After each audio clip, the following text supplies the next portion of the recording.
I decided to go to school for the first time in my mid-30s because I had just been through some major life transitions. My mom had battled a rare form of blood cancer. I was her full-time caretaker, and I had quit my job bartending. After she passed away, her voice just kept ringing inside of me like, you need to go to school, you need to go to school. Because she had always said that to me. She was like, you are just made for more than shaking martinis. And there's nothing wrong with shaking martinis, but she just knew that I belonged in this helping profession. She herself was, and she just always saw that in me. And I had to listen, and it kept ringing. I didn't even think that I was smart enough to go to college. I barely graduated high school by the skin of my teeth. And I had this belief that because I had a learning disability and ADHD, and that I didn't do well in high school, that I could never do college. And so when I came here, it was like, well, you're just gonna try, and if you fail, you fail, but at least you tried.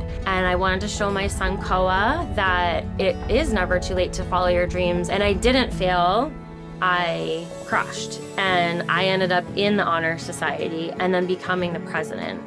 And so the way that I think that I've shaped things isn't necessarily some huge, profound impact, but really just the way that I lead by example of what a involved, engaged student looks like. I completed a year-long internship under Dr. Carrie Height, who is the chief psychologist at New Hampshire Hospital. That experience was invaluable. I mean, talk about real life learning, right? Being in that position, I not only learned so much clinically, but I realized that this is my path. It was so affirming to be in that space with those patients. They are so vulnerable. Civic engagement is important. By showing up for our vulnerable populations and being of service, it is a profound impact on both the person receiving the service and the person providing the service. I had the opportunity of working at Y-Strive, which is the YMCA's program for kids who've been expelled or suspended from school.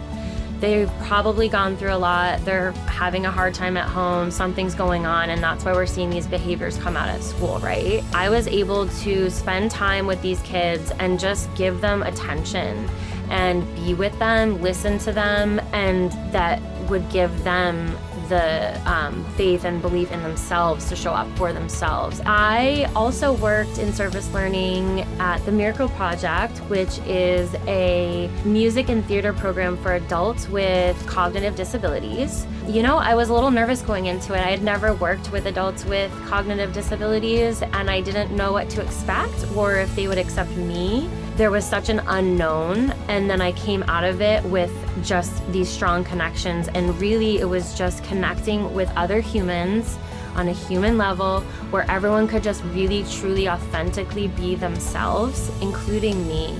Some of the spaces that I work within are pretty emotionally demanding. For instance, I'm in an acute psychiatric setting. I'm also just working really hard at school and being a mom and all of these other things. But what I've realized is that joy matters, and I have been through a lot of adversity myself and dealt with a lot of traumas, and I've come out on the other side of that. And something that is kind of a personal motto, I actually have it tattooed on me if you want to see it. It says, "You have no power over me." This is actually my mom's handwriting, but it is kind of a statement to say that your monsters are just monsters in the dark shadows. They don't get to tell your story. You get to tell your story. And no matter what darkness you've had to overcome, you can choose to bring joy and happiness and sparkle into your life. And I want to spread that message, and I want to just go as far as I can in this world and help as many people as I can. That is really what I think I was put on this earth to do.